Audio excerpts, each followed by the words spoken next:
Praise the Lord. கர்த்தருடைய நாமம் மகிமைப்படுவதாக. இந்த அருமையான இந்த நல்ல நேரத்தில் உங்களை சந்திக்கிறதில் மிக்க மகிழ்ச்சி அடைகிறேன். கர்த்தர் தாமே உங்களை ஆசீர்வதிப்பாராக. இந்த நாளில் சங்கீதம் 119ஆம் சங்கீதத்திலிருந்து சில காரியங்களை நாம் தியானிப்போம். 119ஆம் சங்கீதம் ஒரு அருமையான ஒரு சங்கீதம். தேவனுடைய வார்த்தைக்காக ஒரு மகிமையின் சங்கீதமாய் அது எழுதப்பட்டிருக்கிறது. கர்த்தருடைய நாமம் மகிமைப்படுவதாக. இந்த 119ஆம் சங்கீதம் 176 வசனங்கள், 22 பிரிவுகள். ஒவ்வொரு பிரிவிலும் 8 வசனங்கள். 8 வசனங்களும் எபிரேய எழுத்துக்களுடைய அகர வரிசையின்படி ஆரம்பிக்கும். அந்த ஒவ்வொரு 8 பகுதியும் ஒவ்வொரு கருப்பொருளை கொண்டதாக அமைந்திருக்கும். அது ஒரு அதனால தான் அது ஒரு மகத்துவமான ஒரு சங்கீதம். நம்முடைய வாழ்க்கையில் தேவனுடைய வார்த்தை எவ்வளவு ஆழமாய் கிரிய செய்ய வேண்டும் என்று சொல்லி சங்கீதக்காரன் அதன் மூலமாய் நமக்கு கற்றுக் கொடுக்க அவர் விரும்புகிறார். கர்த்தருடைய ஆவியானவர் அவரை ஏவி அப்படிப்பட்ட ஒரு மகத்துவமான ஒரு சங்கீதத்தை எழுதி வைத்திருக்கு. அந்த சங்கீதத்தில் நிறைய வார்த்தைகள் திரும்ப திரும்ப வந்து கொண்டே இருக்கும். வார்த்தை, வேதம், பிரமாணம், நியாய தீர்ப்பு, சாட்சிகள் இப்படின்னு சொல்லி அவருடைய வழி அப்படின்னு சொல்லி ஒரு 7 வகையான வார்த்தைகள் திரும்ப திரும்ப ஒவ்வொரு பகுதியிலையும் வித்தியாசமான முறையில் அந்த சங்கீதக்காரன் அந்த எபிரேய எழுத்துக்களில் எழுதப்பட்டிருக்கிறது. எபிரேய மொழியானது ரொம்ப ஆழமான ஒரு சத்தியத்தை விளக்குகிற ஒரு மொழி. ஒரு வார்த்தையும் ஒவ்வொரு இடத்துல வரும்போது வித்தியாசமான அர்த்தங்களை கொடுக்கிறதா இருக்குது. இன்றைக்கு வார்த்தை என்கிற ஒரு வார்த்தையை நாம் தியானிக்க போகிறோம். வேர்ட், வார்த்தை, வாக்கு தத்தம், வேதம் இப்படின்னு சொல்லி பலதரப்பட்ட காரியங்களில் சங்கீதக்காரன் தேவனுடைய வார்த்தையை அவர் உச்சரிக்கிறார். தேவனுடைய வார்த்தை தன்னுடைய வாழ்க்கையில எப்படியெல்லாம் ஆளுகை செய்கிறது என்பதை நிறைய இடங்களில் அந்த 176 வசனங்கள்ல நிறைய இடத்துல அவர் சொல்லியிருக்கிறார். நாம் ஒரு சில காரியங்களை தேவனுடைய வார்த்தை என்கிற அந்த ஒரு சில காரியங்களை நாம் இங்கே தியானிப்போம். சங்கீதம் 119ஆம் சங்கீதம் 58வது வசனம் சொல்லுகிறது, என் முழு இருதயத்தோடும் உம்முடைய தயவுக்காக கெஞ்சுகிறேன், உம்முடைய வாக்கின்படி எனக்கு இறங்கும். தேவன் அவனுக்கு கொடுத்த வார்த்தை, நம்ம இப்படி சொல்லலாம், தேவன் அவனுக்கு கொடுத்த வாக்கு தத்துவம். இன்னைக்கு நம்முடைய வாழ்க்கையிலும் கூட தேவன் நிறைய வாக்கு தத்தங்களை கொடுத்திருக்கிறார். அந்த வாக்கு தத்தங்களை நம்ம சந்தோஷமாக எழுதி வைத்துக்கிறோம், டைரியில் எழுதிக்கிறோம், பைபிளில் அண்டர்லைன் பண்ணி வச்சிருக்கிறோம். ஆனால் இந்த வாக்கு தத்துவ வார்த்தைகள் நம்முடைய உள்ளத்தில், நம்முடைய வாழ்க்கையில எவ்வளவு தாக்கத்தை ஏற்படுத்துகிறது. இந்த சங்கீதக்காரன் சொல்லுகிறான், என் முழு இருதயத்தோடு உம்முடைய தயவுக்காக கெஞ்சுகிறேன். தேவனுடைய இரக்கம், தேவனுடைய ஃபேவர், அவருடைய மாறாத அன்பு தனக்கு வர வேண்டும் என்று சொல்லி அவன் முழு இருதயத்தோடு கூட அவன் கெஞ்சுகிறான், தேவனை நோக்கி கெஞ்சுகிறான். அதற்கு அவன் சொல்லுகிற ஒரே ஒரு காரிய நிபந்தனை சொல்ற, ஆண்டவரே நீங்க எனக்கு வாக்குத்தத்தம் கொடுத்தீங்களே, உம்முடைய வாக்கின்படி எனக்கு இறங்குங்க. அப்ப பாருங்க, சங்கீதக்காரன் தேவனுடைய வாயிலிருந்து புறப்பட்ட வாக்குத்தத்தங்களை குறித்து அதை எவ்வளவு உரிமை கொள்ள வேண்டும் என்று சொல்லி அழகாக நமக்கு கற்றுக் கொடுக்கிறான்.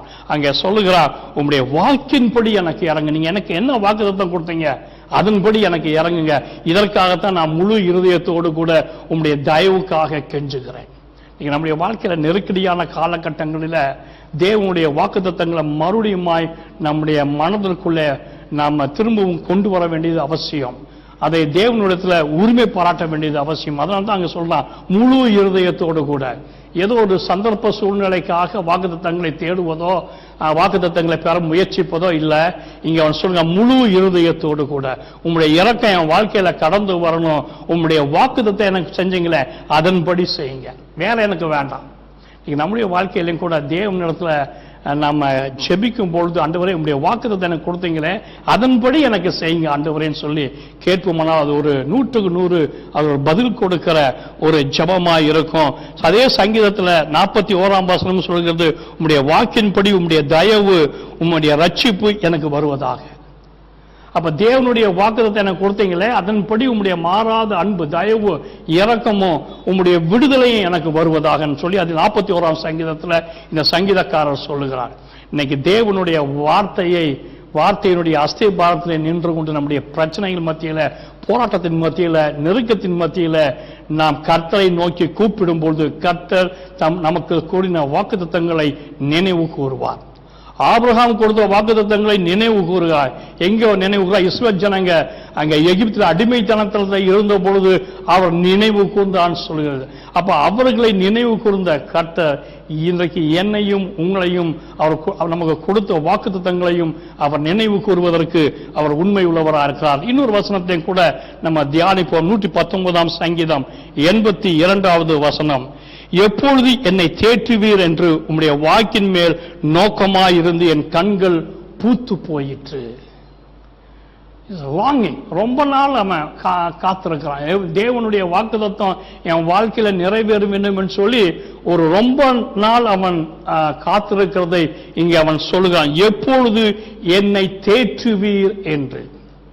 தேவனுடைய வாக்குத்தத்தம் அவன் வாழ்க்கையில நிறைவேறி அவனை தேற்றுவதை அவன் பார்க்க வாஞ்சித்தான். அதற்காக ஒரு காலகட்டங்கள் காத்திருந்தான். இன்னைக்கு நாம எப்படி காத்திருக்கிறோம்? தேவனுடைய வாக்குத்தத்தங்கள் நிறைவேறுவதற்கு நாம் காத்திருக்கிறோமா, இல்லது இன்னொரு வாக்குத்தத்தம் வேற வாக்குத்தத்தத்துக்கு நம்ம ஸ்கிப் பண்ணி போயிடலாம் அப்படிங்கிற ஒரு எண்ணத்தோடு கூட நம்ம இருக்கிறோமா? இல்லை பிரியமானவர்களே, காலம் கடந்து போனாலும் தேவன் வாக்கு கொடுத்தவர், அவர் உண்மை உள்ளவர், அதை நிறைவேற்றுவார். அதைத்தான் நீங்க சொல்றார், எப்பொழுது என்னை தேற்றுவீர் என்று உம்முடைய வாக்கின் மேல் நோக்கமா இருக்கிறேன். நீங்க கொடுத்த வாக்குத்தத்தை எப்பவுமே மைண்ட்ல வச்சிருக்கிறேன். இன்னைக்கு நம்ம தேவன் இந்த வருஷத்துல உங்களுக்கு என்னென்ன வாக்குத்தத்தம் கொடுத்தாரு அதெல்லாம் நம்ம மைண்ட்ல இருக்குதா? இல்ல அது நோட்டோட கூட, டைரியோட கூட, பைபிள்ல அண்டர்லைன் கோடிட்டு போட்டது மூலமா அப்படிதான் இருக்குதா? இந்த சங்கீதக்காரன் சொல்கிறான், என் மைண்ட்ல இருக்குது. தேவன் எப்ப எனக்கு தேற்றுவார் என்று சொல்லி தேவன் என் வாழ்க்கையில எப்பொழுது வாக்குத்தத்தத்தை நிறைவேற்றுவார் என்று அவன் அந்த வாக்குத்தத்தங்களை எப்பொழுதும் நினைவிலே கொண்டவனாய் இருக்கிறான். இன்னைக்கு நானும் நீங்களும் இந்த சங்கீதக்காரன் நமக்கு ஒன்று கற்றுக் கொடுக்கிறதை நாம் கற்றுக்கொள்ள வேண்டும். தேவன் கொடுத்த வாக்குத்தத்தங்கள் நோட்ல இல்ல, எப்பொழுதும் நம்முடைய நினைவுல இருக்கணும்.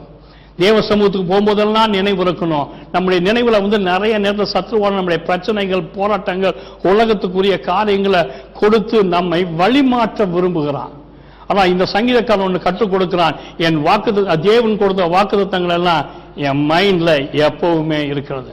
அருமையான கர்த்தருடைய ஜனமே, நம்முடைய வாக்குத்தத்தங்களை திரும்பவும் அதை ஞாபகப்படுத்துவோம், அதை உரிமை கொண்டாடுவோம். கர்த்தர் உண்மை உள்ளவர், வாக்குத்தத்தங்களை நிறைவேற்றுவதற்கு அவர் உண்மை உள்ள தேவன். பிரியமானவர், இன்னொரு வசனத்தை கூட நாம் தியானிப்போம். சங்கீதம் 119 சங்கீதத்துல 123வது வசனம். உம்முடைய ரட்சிப்புக்கும் உமது நீதியின் வார்த்தைக்கும் காத்திருக்கிறேன். தேவன் தன் வாழ்க்கையில ஒரு மாற்றத்தை, தேவனுடைய செயல்பாட்டுக்காக அவன் காத்திருக்கிறான். அதுதான் இங்க சொல்லலாம், உம்முடைய ரட்சிப்புக்கும் உமது நீதியின் வார்த்தைக்கும் காத்திருக்கிறபடியால் என் கண்கள் பூத்து போயிருக்கிறது.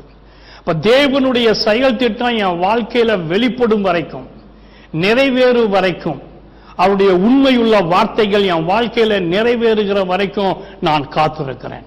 அந்த காத்திருக்கிறது எப்படி சொல்றான்னா, அதை பார்த்து தேவனுடைய வாக்குத்தத்தங்களை எல்லாம், அந்த வார்த்தைகளை பார்த்து என் கண்கள் பூத்து போயிட்டுன்னு சொல்லலாம். அப்ப லாங்கிங், காலகட்டம், காலதாமதங்களை குறித்து கவலைப்படாதீர்கள். கர்த்தர் ஏற்ற காலத்துல ஏற்ற காரியத்தை நம்முடைய வாழ்க்கையில செய்கிறார். இதைத்தான் இந்த சங்கீதக்காரன் சொல்கிறான், உங்களுடைய ரட்சிப்புக்கும் என் வாழ்க்கையில ஒரு மாற்றத்திற்கும், உங்களுடைய உண்மை உள்ள வார்த்தை என் வாழ்க்கையில கிரியை செய்யறதுக்கும் நான் காத்திருக்கிறேன் என்று சொல்லுகிறான். அவன் அந்த டைமிங், அந்த டியூரேஷன், அந்த காலகட்டத்தை அதை இப்படிதான் சொல்ல, என் கண்கள் பூத்து போயிருக்கிறது. நாம் எவ்வளவு காலம் காத்திருக்கிறோம்? ஏதோ 1 மாசம், 2 மாசம், 6 மாசம், 1 வருஷம், 2 வருஷம். ஆபிரகாம் எத்தனை வருஷம் காத்திருந்தாருங்க அவர் தேவனுடைய வாக்குத்தத்தம் அவருடைய வாழ்க்கையில நிறைவேறுவதற்கு? இஸ்ரவேல் ஜனங்களை எவ்வளவு தூரம் காத்திருந்தார்? இன்னைக்கு நானும் நீங்களும் இயேசுடைய நாமத்தினாலே அவருடைய சமூகத்துக்கு போகிற ஒரு மேன்மையான ஸ்லாக்கியத்தை கர்த்தர் நமக்கு கொடுத்திருக்கிறார்.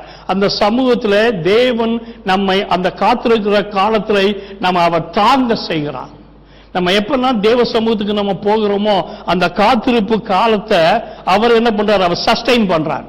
நம்ம காத்திருக்கிற காலத்துல சோர்ந்து போகாதபடிக்கு அவர் நம்மை தாங்குகிறார். அவருடைய பிரசனத்தினால, அவருடைய இரக்கத்தினால, மறுபடியும் அவருடைய வார்த்தையினால நம்மை தாங்குகிறார். இந்த சங்கீதக்காரனுடைய வாழ்க்கையில் இதுதான் நடந்துச்சு.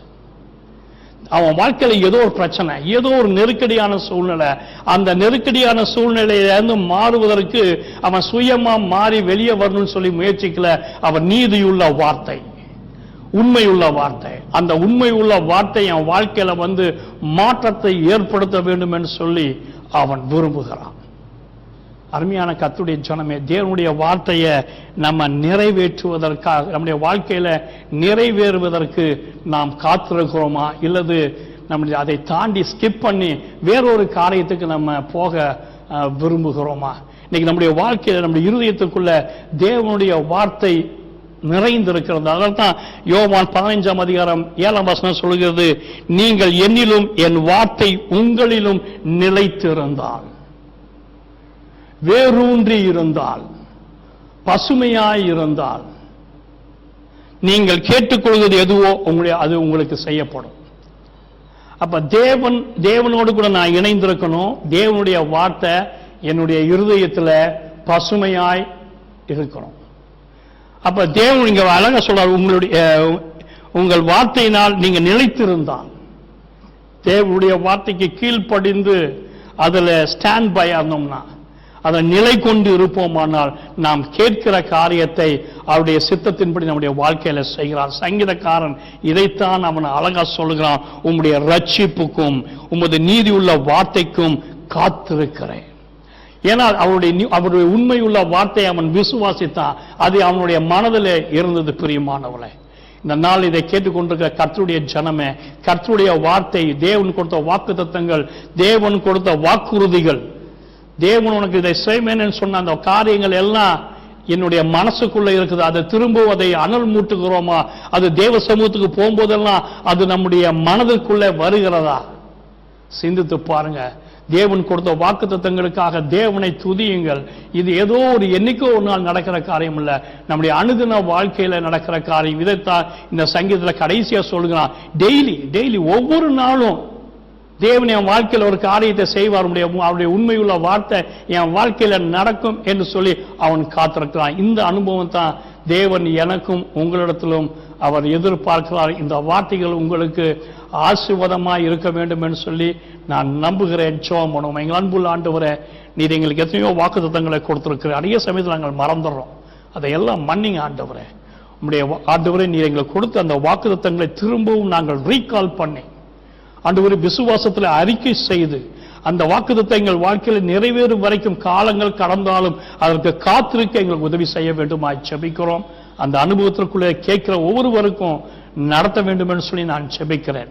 இயேசுவின் நாமத்தில் ஜெபிக்கிறேன் நல்ல பிதாவே, ஆமென்.